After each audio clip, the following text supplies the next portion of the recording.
नमस्कार विद्यार्थी मित्रांनो, तर आज आपल्याला chapter number 2 national income of India म्हणजेच भारताचे राष्ट्रीय उत्पन्न हे बघायचं आहे. तर अगोदर आपण प्रस्तावना घेऊ की राष्ट्रीय उत्पन्न काय असते त्याविषयी. तर बघा, राष्ट्रीय उत्पन्न म्हणजे एका विशिष्ट कालखंडात उत्पादित होणाऱ्या वस्तू व सेवांची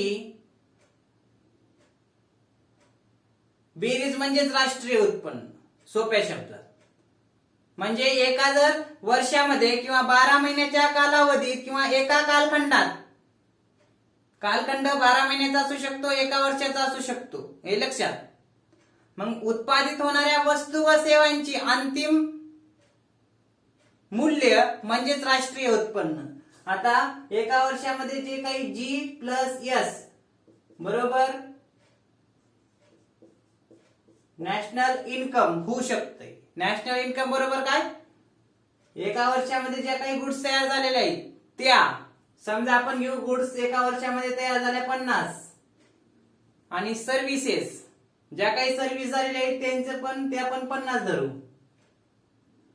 यांच्या बेरजेलाच काय म्हणतात, राष्ट्रीय उत्पन्न. किंवा राष्ट्रीय उत्पन्न म्हणजे एखाद्या कालखंडामध्ये उत्पादित होणाऱ्या वस्तू व सेवांची चलनातील बेरीज म्हणजेच राष्ट्रीय उत्पन्न.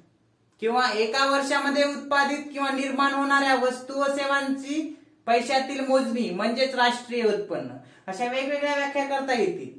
आता राष्ट्रीय उत्पन्न का महत्वाचं आहे, म्हणजे राष्ट्रीय उत्पन्न कशासाठी मोजलं जाते, का आवश्यक आहे. तर राष्ट्रीय उत्पन्न हे प्रत्येक राष्ट्रासाठी अतिशय महत्वाची बाब असते. कारण राष्ट्रीय उत्पन्नावरून आपण एखाद्या देशाबाबतीत अनुमान करू शकतो काय, की राष्ट्रीय उत्पन्न ज्या देशामध्ये जास्त त्या देशातील उत्पादकता जास्त, संरचना जास्त, लोकांचं राहणीमान जास्त, लोकांचं दरडोई उत्पन्न जास्त. हे सर्व अंदाज कशावरून बांधता येतो, तर राष्ट्रीय उत्पन्नावरून. म्हणजे एखाद्या राष्ट्रामध्ये जेवढं राष्ट्रीय उत्पन्न जास्त तेवढं त्या राष्ट्रामध्ये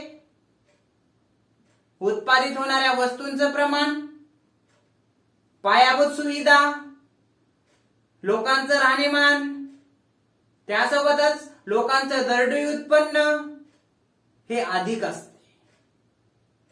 त्याबरोबरच राष्ट्रीय उत्पन्नावरून आणखीन आपल्याला काय लक्षात येऊ शकते, की एखादी राष्ट्र किती बलवान आहे. जेवढं राष्ट्रीय उत्पन्न जास्त तेवढं बलवान. जसं विकसित राष्ट्रांचं उदाहरण घेऊ शकतो. अमेरिका, जपान, जर्मनी, रशिया हे विकसित राष्ट्र आहेत. यांचं जर राष्ट्रीय उत्पन्न विचारात घेतलं तर तुम्हाला भरमसाठ दिसेल विकसनशील किंवा अविकसित देशांच्या तुलनेत. म्हणून ते देश कसे आहेत, बलवान आहेत. पण भारतासारखे कुठेतरी कमकुवत आहेत ना, कारण राष्ट्रीय उत्पन्न कमी आहे, हे लक्षात. त्याबरोबरच काय सांगता येईल की बाबा, राष्ट्रीय उत्पन्नावरून एखाद्या देशाची आर्थिक स्थितीची कल्पना येऊ शकते. आर्थिक स्थिती कशी आहे, चांगली आहे का, मध्यम आहे का, बिकट आहे, ही आर्थिक स्थिती आपण राष्ट्रीय उत्पन्नावरून सांगू शकतो. तसंच राष्ट्रीय उत्पन्नावरून काय, पर कॅपिटा इन्कम, दरडोई उत्पन्नाचा सुद्धा अंदाज बांधता येतो, हे लक्षात. आता उदाहरण सांगतो बघा. आता राष्ट्रीय उत्पन्नाचा विचार करण्या अगोदर एखाद्या कुटुंबाचं उत्पन्नाचा विचार करू. आता एखाद्या कुटुंबाचं उत्पन्न जेवढं जास्त तेवढं त्यांचं काय होईल, त्यांची मूलभूत गरज पूर्ण होईल, त्यांची बचत जास्त होईल, गुंतवणूक जास्त होईल, हे लक्षात. त्यांचा राहणीमानाचा दर्जा चांगल्या प्रकारचा राहील, कारण त्यांना उत्पन्नाचं प्रमाण जास्त आहे ना. आपण बघतो समाजामध्ये एखाद्या व्यक्तीला आपण गरीब म्हणतो किंवा एखाद्या व्यक्तीकडे आपण पाहिलं की श्रीमंत व्यक्ती म्हणतो. कशावरून, त्यांचं जे काही इन्कम सोर्स आहे, त्यांचे लिव्हिंग स्टँडर्ड्स आहे. आता लिव्हिंग स्टँडर्ड कुणाचं आहे असू शकते ज्यांचं उत्पन्न जास्त असते, हे लक्षात. म्हणून आपल्याला जसं एखाद्या कुटुंबाचं आर्थिक परिस्थिती कशी आहे, आर्थिक स्थिती कशी आहे, हे कशावरून लक्षात येते, त्या कुटुंबाच्या उत्पन्नावरून. तसंच राष्ट्रीय उत्पन्नावरून एखाद्या अर्थव्यवस्थेबद्दल किंवा एखाद्या देशाची आर्थिक स्थितीची कल्पना येऊ शकते आपल्याला, हे लक्षात. त्याबरोबरच काय सांगता येईल की बाबा, विशिष्ट कालखंडामध्ये निर्माण होणाऱ्या वस्तू आणि सेवांचा विचार केला जातो राष्ट्रीय उत्पन्नामध्ये, हे लक्षात. त्यासोबतच राष्ट्रीय उत्पन्नावरून दोन देशाची तुलना करता येते, दोन देशांच्या राष्ट्रीय उत्पन्नाची तुलना करता येते, हे लक्षात. तसंच आणखी पुढे सांगता येईल की राष्ट्रीय उत्पन्नाचा सामान्यतः कालखंड 1 वर्षाचा असू शकतो. 1 वर्षामध्ये निर्माण होणाऱ्या वस्तू व सेवांचं अंतिम मूल्य किंवा वस्तू व सेवा म्हणजेच राष्ट्रीय उत्पन्न, हे लक्षात. त्यासोबतच पुढे काय सांगता येईल की आता पर कॅपिटा इन्कम म्हणजेच एकूण राष्ट्रीय उत्पन्नाला, पर कॅपिटा इन्कम बघा, एकूण राष्ट्रीय उत्पन्नाला त्या वर्षामध्ये उपलब्ध असणाऱ्या लोकसंख्येनं भागला असता आपल्याला पर कॅपिटा इन्कम भेटल, दरडोई उत्पन्न भेटल.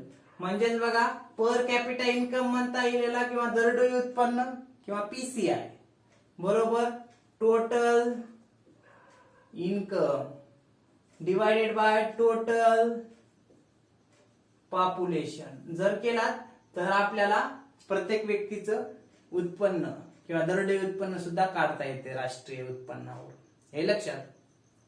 म्हणून राष्ट्रीय उत्पन्न प्रत्येक राष्ट्राच्या दृष्टिकोनातून अतिशय महत्वाचं आहे. काही व्याख्या बघू, हे लक्षात.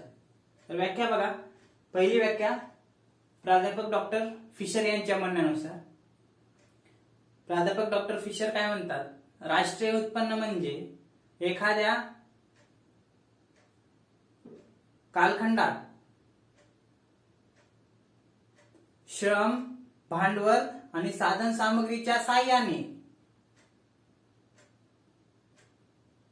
उत्पादित होणाऱ्या मृत किंवा अमृत किंवा भौतिक किंवा अभौतिक वस्तू म्हणजेच राष्ट्रीय उत्पन्न, हे लक्षात. काय म्हणतात डॉक्टर प्राध्यापक फिशर की बाबा एका वर्षाच्या कालखंडात किंवा विशिष्ट कालखंडात श्रम आहे, भांडवल आहे आणि साधन सामग्रीच्या साह्याने उत्पादित होणाऱ्या मृत आणि अमृत किंवा भौतिक आणि अभौतिक वस्तू म्हणजेच काय, राष्ट्रीय उत्पन्न, हे लक्षात. आता मृत आणि अमृत किंवा भौतिक आणि अभौतिक म्हणजे बघा, वस्तू म्हणजे गुड्स हे आपल्याला काय दिसतात, त्याचा वापर आपण घेतल्यापासून ते काही कालावधीपर्यंत करू शकतो, हे लक्षात. पण सर्व्हिसेसचं कसं आहे, हे आपण अमृत म्हणू. मृत म्हणजे सर्व्हिसेस, तुम्ही लॉयर कडून सर्व्हिस घेतलात, डॉक्टर कडून सर्व्हिस घेतलात, तेव्हा तुम्ही ती सर्व्हिस घेताना तेवढ्यापुरती ती सर्व्हिस अस्तित्वात असते, त्यानंतर ती नष्ट होते, मग ती मृत होते, हे लक्षात. आणि अमृत म्हणजे गुड्स आणि हे म्हणजे इथे लिहि तुम्ही एस आणि हे g for goods, s for service. किंवा भौतिक आणि अभौतिक, जे दिसतंय ते म्हणजे भौतिक स्वरूपात आणि अभौतिक म्हणजे सर्व्हिसेस जे दिसत नाही पण त्यांचं अस्तित्व असतंय. म्हणून प्राध्यापक डॉक्टर फिशर काय म्हणतात, श्रम, भांडवल आणि साधन सामग्रीच्या साह्याने उत्पादित होणाऱ्या मृत आणि अमृत वस्तूंनाच काय म्हणायचं, किंवा भौतिक आणि अभौतिक वस्तूंनाच राष्ट्रीय उत्पन्न म्हणायचं असं प्राध्यापक फिशर म्हणतात. दुसरी व्याख्या प्राध्यापक पिग्गू काय म्हणतात बघा, राष्ट्रीय उत्पन्न म्हणजे एखाद्या विशिष्ट कालखंडात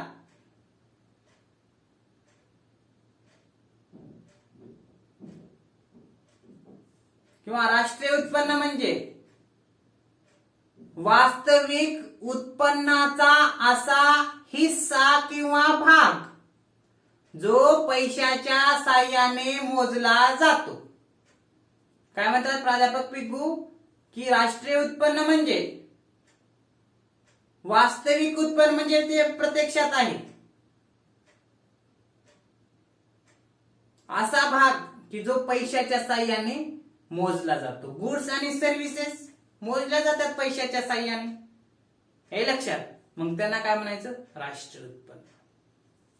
प्राध्यापक पिग्गू वास्तविक उत्पन्नाचा असा भाग की जो पैशाच्या साह्याने मोजला जातो. तिसरी व्याख्या डॉक्टर मार्शल काय म्हणतात बघा, राष्ट्रीय उत्पन्न म्हणजे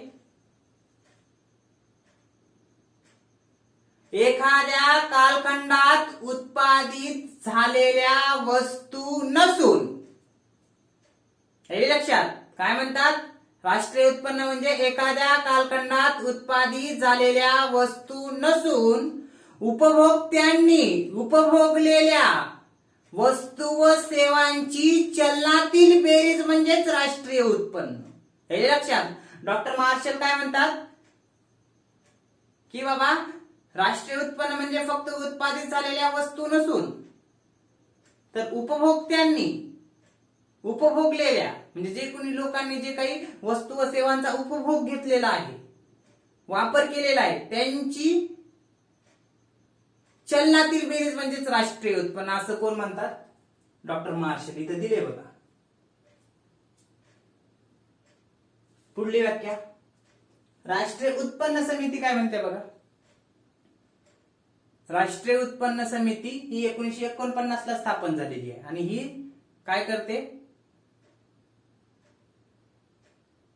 की राष्ट्रीय उत्पन्न मोजण्याचं काम करत होते अगोदर. आता सध्या राष्ट्रीय उत्पन्न कोण मोजते तर CSO, सेंट्रल स्टॅटिस्टिकल ऑर्गनायझेशन अगोदर होतं, आता सेंट्रल स्टॅटिस्टिकल ऑफिस असं सुद्धा म्हटलं जातं. म्हणून बघा डॉक्टर मार्शलच्या यांच्यानंतर राष्ट्रीय उत्पन्न समिती यांची व्याख्या किंवा राष्ट्रीय उत्पन्न समितीने तयार केलेली व्याख्या. राष्ट्रीय उत्पन्न म्हणजे एखाद्या कालखंडात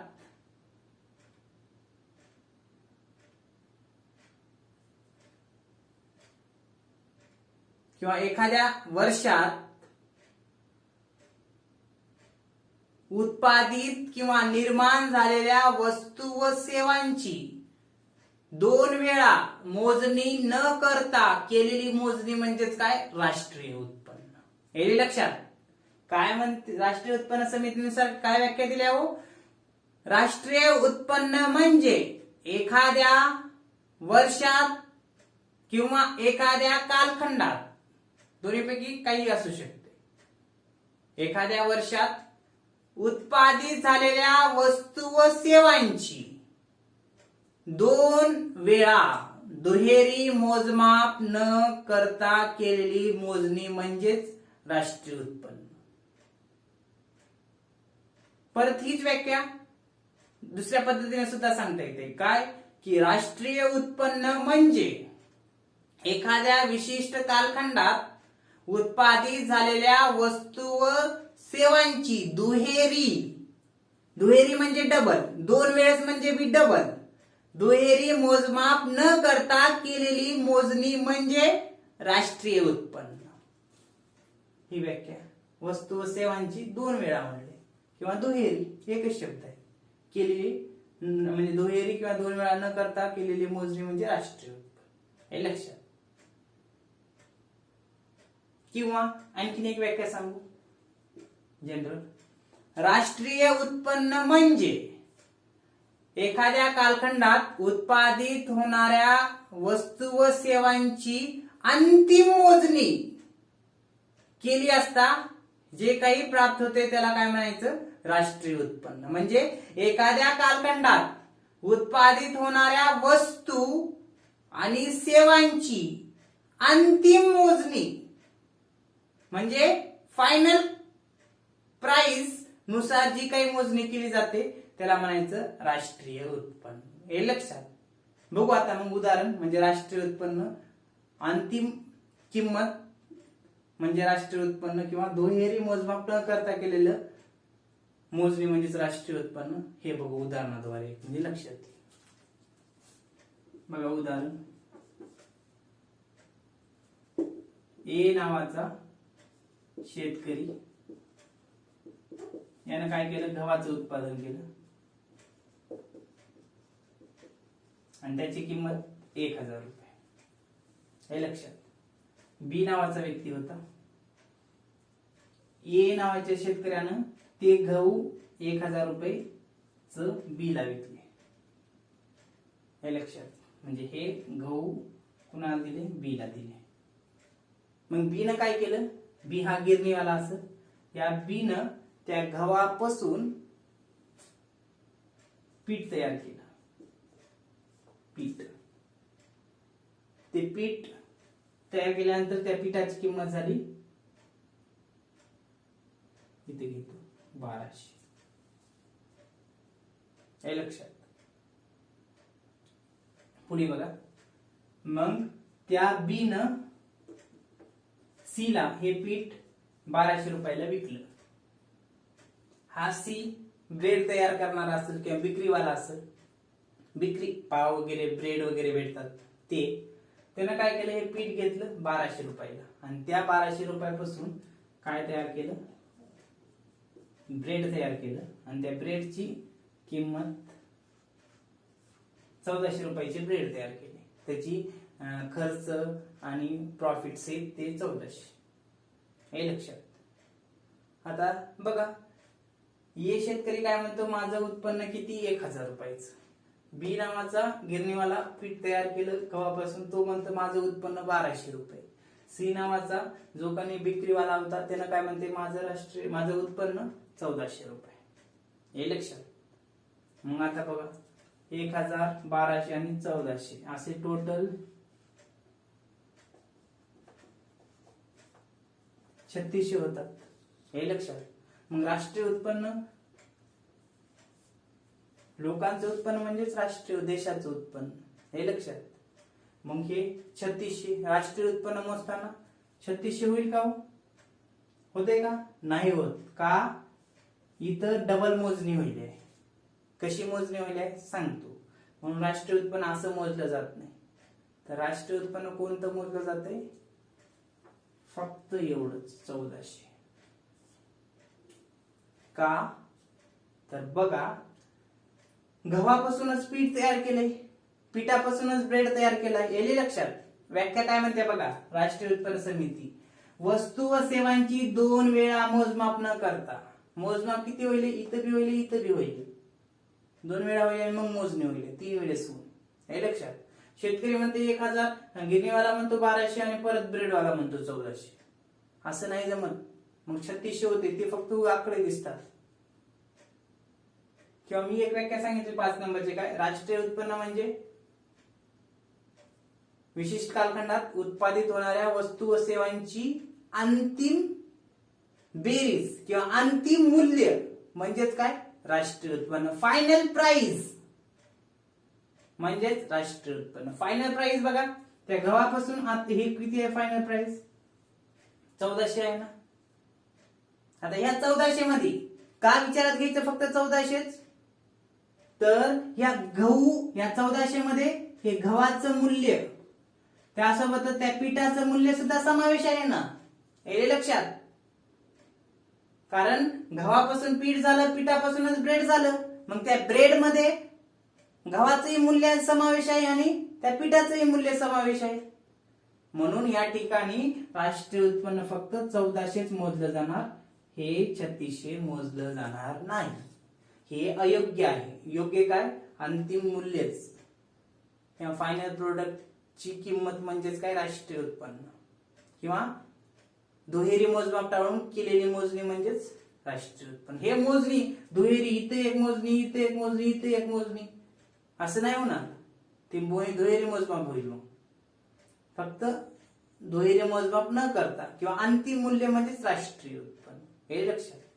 म्हणजे हे 1400 राष्ट्रीय उत्पन्न होईल या ठिकाणी सांगता येईल, हे लक्षात. तर अशा पद्धतीनं या लेक्चरमध्ये काय प्रस्तावना आणि काही व्याख्या झालेल्या आहेत. तर पुढल्या लेक्चरमध्ये आपण जे काही पुढला पॉइंट आहे सिलेबस मधला तो घेऊ. Okay, thank you.